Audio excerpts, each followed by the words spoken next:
Hey folks, this is Ben Gussel. How's it going?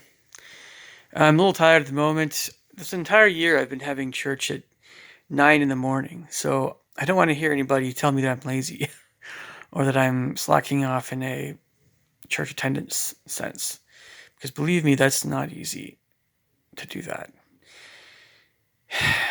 And by the way, I haven't seen any uh, Christian churches having church service at 9 in the morning either. At the earliest, it's like 10 in the morning, so. Okay, that wasn't really what I wanted to talk about.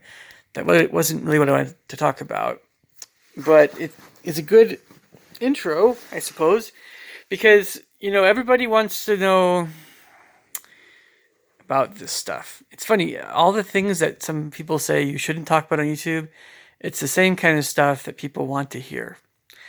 It's the controversial stuff. It's the stuff that has more what's the word?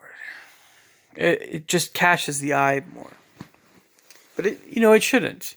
It just because I think the days of YouTube being a place for debate, argument, it's more like it. Those days should be numbered. I don't really always enjoy heated arguments. Not really, actually not. But it depends on the argument, I suppose. But a discussion is fine. Discussions are great. Arguments, no. But that's what catches people's eyes. And so, like I said before, I cannot be somebody else. I have to be myself. And then that means, I know when something is, it's not clickbait, but I know when something is subject matter is. I know which subjects are intended, are going to attract more people to watch them.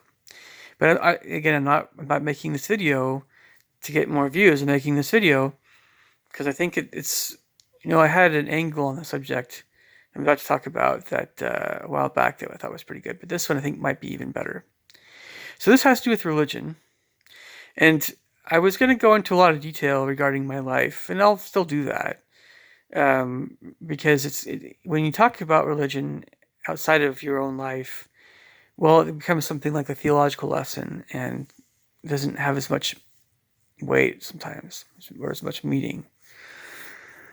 So I'll still do that, but I think I'm going to approach the subject in a bit more of a rub your chin kind of way.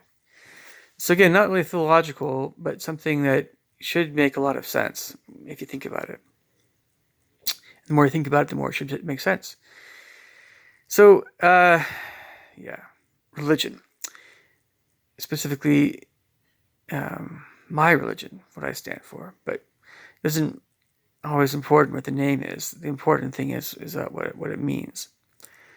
Some of you might be familiar with the Apostle Paul, and he said, true religion is this, basically, to visit the widows and the fatherless, to help the sick and afflicted. And then the second part is to keep thyself unspotted from the world. I don't like to use a lot of these and thous, but, well, it's King James Version of the Bible, which I use. But let me make it more real for you guys, because that's very fine and good. But what does that mean a bit more in a, it's great to actually visit the widows and the fatherless. That's fine. I don't think most of us do that. And to keep thyself unspotted from the world, of course, that's a really important thing to do. So here's the meat of what I'm talking about in a nutshell. It has to do with who you like to talk to. This is religion. Religion actually is, I'm going to repeat this again, religion has everything to do with who you like to talk to, who you are comfortable around, how you feel around people, and different kinds of people. That's religion. No. You say, you say, some of you guys are saying, no, that's socialization. That's different. That's is it? Look, let's go down the Ten Commandments, and I'm going to explain myself a little bit more clearly here. So it used to be that you had the original commandments, don't have any other gods before me kind of thing. It was like the first one, I think, or something like that. I can't remember the order. But, it was essentially clarified to mean um, love God with all your heart, mind, and strength, and then love your neighbor as yourself. Right? I don't know. That was the law set by Jesus. The original one, I think, had more to do with not being idolatrous. And then you have commandments regarding don't murder, don't commit adultery, don't steal, don't covet, uh, don't blaspheme or swear or whatever. So don't murder, no murder, no adultery, no coveting, no stealing, no swearing. Don't lie. That's the don't false witness. That's the sixth one. I mentioned the seventh already, adultery. And then there's a few others like honor thy father and thy mother, keep the Sabbath day holy, and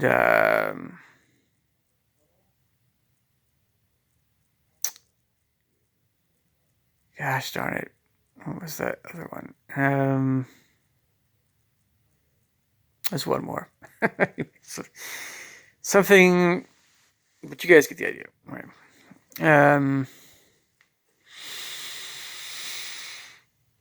So we know about that stuff. But if you look at what they all entail, they tend to entail things that involve some kind of relationship with other people. Because if you murder someone, that involves someone else. You can always try to take your own life, but then, well, anyway, suicide. So murder involves someone else. Adultery involves someone else, but we can go through all the different sexual things, which I won't do right now. But they always tend to involve, generally speaking, someone else. Or have some effect on someone else. Some little stealing someone else's stuff. Coveting someone else's stuff. Lying to someone else. Your father and mother are not you, so that involves someone else. Keeping the Sabbath day holy. That means what? Well, it might seem like it just might mean you, but it also means that it has something to do with your relationship with God, so that's someone else. Even if it's just God, right? And so you see what I mean, right? If you are a hermit, the more you're a hermit, the more that these commandments may not seem to have as much meaning in your life. They still do, but you don't really. It's just yeah, you're not living life fully, I suppose you could say. That by that meaning you're not exposed to as many things that you could mess up regarding, or that you could avoid doing and develop character. But this is just the tip of the iceberg. Again, this religion has everything to do with who you like to spend time with and why, and how you feel around those people, how comfortable you are. So, you're familiar with the high school cliques, but we don't have to talk about that analogy. Let's just talk about different kinds of people, and we'll go from there. And this will explain my thoughts on religion perfectly, I think. So, if you had a choice, who you could eat lunch with every day, because many of us don't eat lunch with anyone else, or many of us just eat lunch on our own. Many of us are very alone a lot of times. But if you had a choice, who you could eat lunch with, would you prefer to eat lunch with the sort of person that was always being silly and thoughtless and um, somewhat unkind? That's one kind of person. Or somebody who was always talking about really, we'll just say sexual stuff in detail and was very vulgar. That's a second kind of person.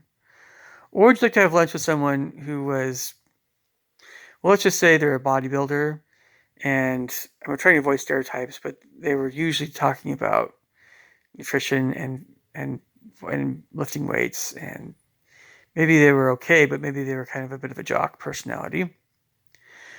Or would you have lunch with somebody who was kind of a computer nerd, talking about programming and coding and video games, and perhaps a little bit, but in logic and math, and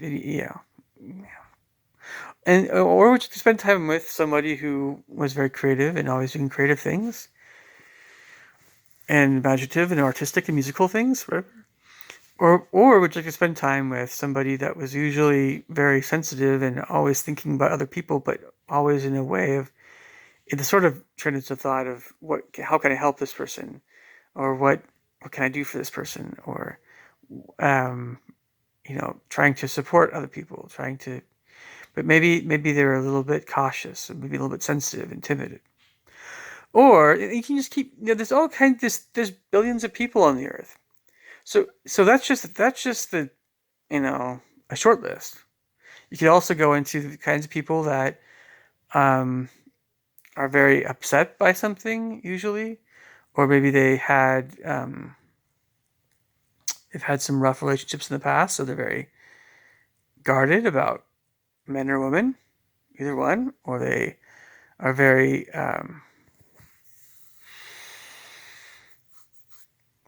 whatever.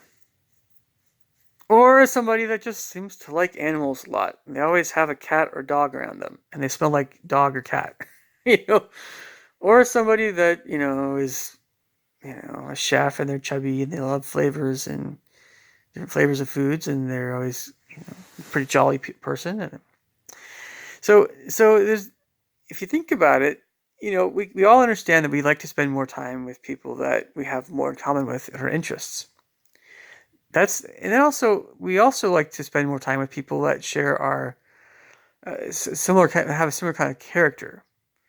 And there's a difference between the sorts of guys that like to go play golf, and maybe they're Christian in name, but maybe they don't always go to church. And maybe that say they're the middle to upper middle class to wealthy. So I know the stereotype you're thinking of, I'm thinking of as well. They're probably white. They don't have to be white. They could be Asian or something else, but they're probably white. Live in the suburbs or a richer area. Belong to the country club. Yeah, that stereotype, right?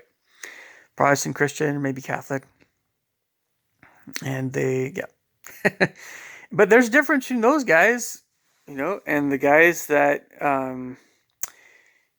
they never ever swear, they never ever think anything remotely lustful toward anybody, and they're loyal to their wife, and they don't gamble, and they don't drink, and they don't, really, really principled people, whether or not they're religious or not, but there's a good chance they are. And people that live in a similar way, but maybe that they have more warmth about them. So they're just more kind and sensitive to other people, more so than the other kind of person that lives very high moral standards, but maybe they are not quite as sociable, or not quite as empathetic, you know. And there are the people that are always judging other people, or we think that they are judging us, when in reality they just are kind of not always really happy. They're just down in the dumps. They're critical, but maybe they're not as critical of us as we might think. And maybe we're just really so sensitive to feeling judged at church. I mentioned this before in another video. Because church is where many of us will feel more judged, and so that's why we don't go. And along with our, whatever our beliefs that are our own beliefs. But again, I mentioned this before. I'll say it again. I'll keep saying this. Religion has everything to do with who you like to spend time with. And if it's your family, awesome. If it's somebody else, awesome. Whatever. But at the end of our lives and in the next life, I think if we haven't understood this fully, we'll understand it then. Because the sorts of, in that case, spirits that we'll want to spend time with will be reflective of where we're going to essentially end up. And so if you like to spend time with people that have very, very refined character,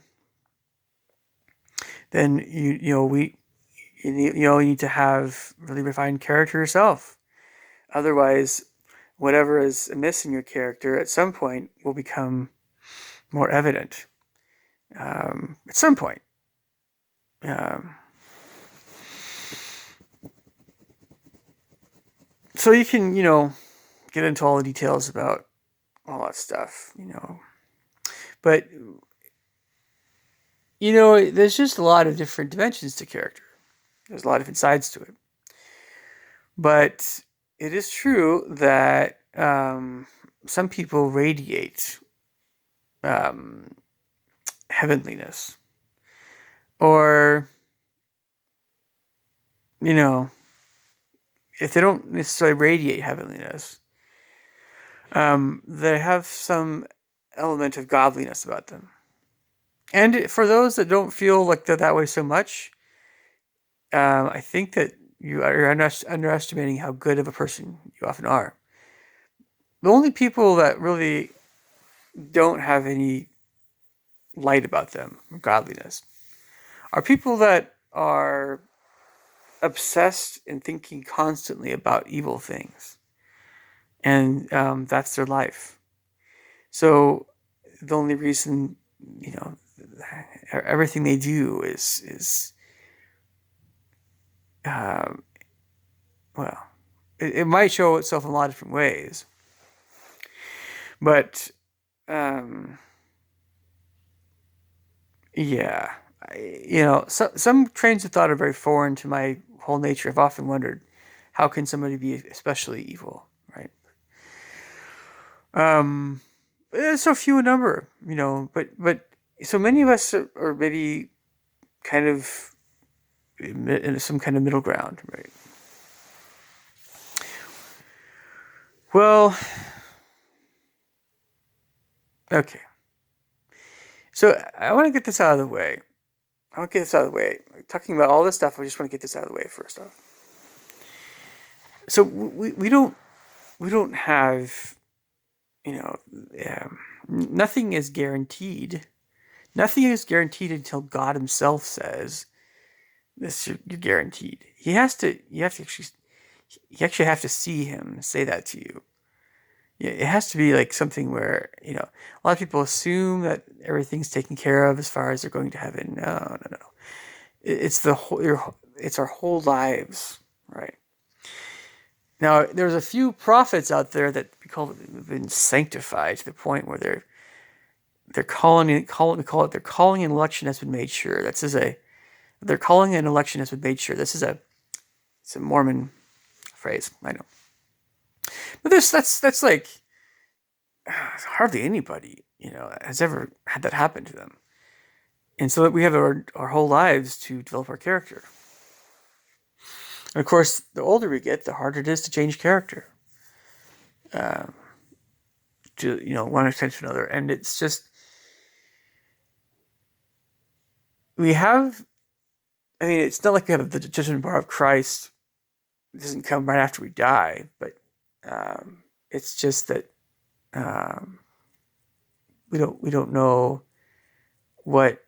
how we can improve our character in the next life. We just know that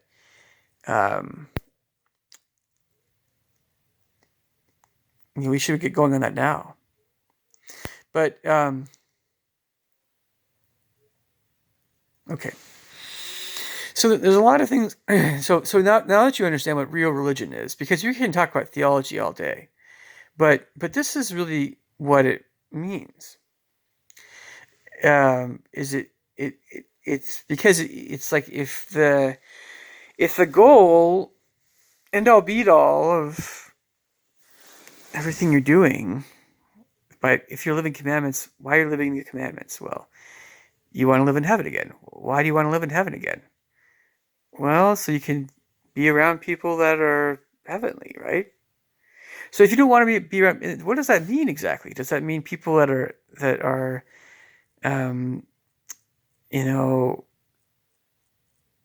live very chaste lives and very principled lives, but they don't treat people the way they really ought to be treated? No, actually, being around heavenly people means you're around people that are just as loving as they are upright and moral. It's everything. It's not just one or two pieces of the puzzle. It's everything. And so, the number of people I know in my life that are really truly heavenly. I don't want to see that's where you get into some judgmental thoughts, but um, I've known a fair number, but it's just that when you have unpleasant thoughts about somebody, and it's because of something that's some character flaw in someone, well, it sometimes points to something a little bit bigger than just a minor thing, right? And if it's a little bit bigger thing, then that thing should be remedied at some point. So we're talking about developing developing a good character in ourselves. We're talking about being the kind of people that will be, because if you do live truly righteously and you do live the best you can, with every effort you can be to be a good person, that will pay off. Every bit of effort everything you do to do anything well or good in your life, every effort will be paid off at some point. But yeah, that's the goal, is to be with your family. If your family is, well, you want to help your family be better as well. People that you love. Now, if you love people that are just okay, they have a lot of character flaws, and you always you love them for their flaws, and you love your own flaws, you don't want to ever change them. There's a place for everybody in that arena too. And some people seem to have some very erroneous ideas about what heaven is. They're erroneous. They're sometimes it's Hollywood's ideas, sometimes it's man-made ideas, but certainly the idea that you're playing the harp all day is Hollywood. It's yeah. Now, if those people that have more degenerate desires, and there's a place for those people too. And then there's a place for people that, if they had the opportunity, would kill Jesus because he's the Son of God. It would hurt him, torture him, or they would deny him. Maybe I'm just talking about more of the most spiritually worst things that you could possibly do, beyond murder, even. So there's a place for those people too. There's a place for everyone, and it's just so it can be so reassuring to think of religion this way. So you might have theological differences with whoever, but understand that if you have a certain kind of character, you can always repent and change. You can always make progress in your life in this area. But the idea is that it's up to you what kind of person you want to be. And if there are people that will never watch this video because they think that I'm talking about this sort of subject that is very distanced from our social and emotional lives or whatever. And it's not. It's a deception that there's a separation. They're very, very, very, very connected. They're inseparable. And there are people that never talk to somebody at church. It's evil. It's wrong. It's not necessarily evil in always a purposeful sense, but it's wrong in a I didn't do this sense. Omission rather than commission. I'm using all these church terms, that sort of thing. But so church is not just about church. Church is a place you go to hear how you need to be during the week. But during the week is when you have the vast majority of what your character is determined is life. In my church, we shortened our meetings from 3 hours to 2 hours. And I would think that one of the reasons why that is because there's so many things that we ought to be doing that have to do with living life. So I can say I'm Mormon and I can go through all the different beliefs that my church has, but again, they don't really matter so much if we're not thinking about the things I just mentioned here in this video. And they can be very sobering, but they can also be very reassuring. So if you really do want to be around better people and you want to have more Christ-like friends, or you want to have more principled friends if you don't believe in Christ, or whatever your beliefs are, if you want to be around better people, but but kinder people, if you want to feel more joy and love in your life, no matter how alone or how social you are, either way, you still feel alone. It has everything to do with character. It has everything to do with reaching out to other people. And it has everything to do with who you feel most comfortable around. So you never want to be the sort of person that is comfortable around the sort of person that likes to talk about nasty stuff. You don't want to enjoy that kind of conversation, because if you do, that's a really bad. If you really truly enjoy that kind of conversation, that's a slippery slope. It's not pointing you in the right direction.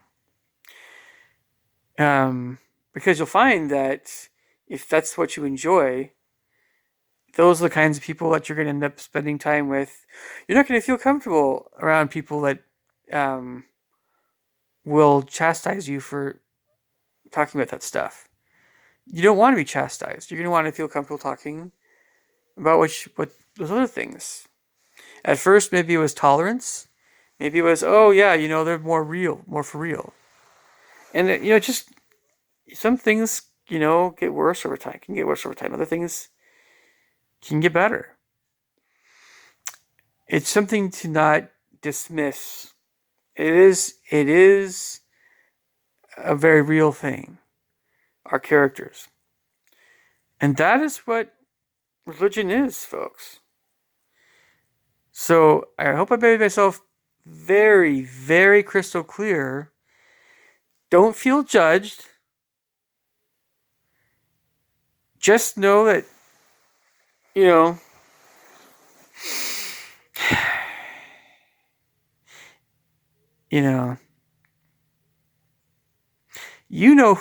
the sorts of people that you want to spend time with. You know the sadness that comes from not spending time for those people.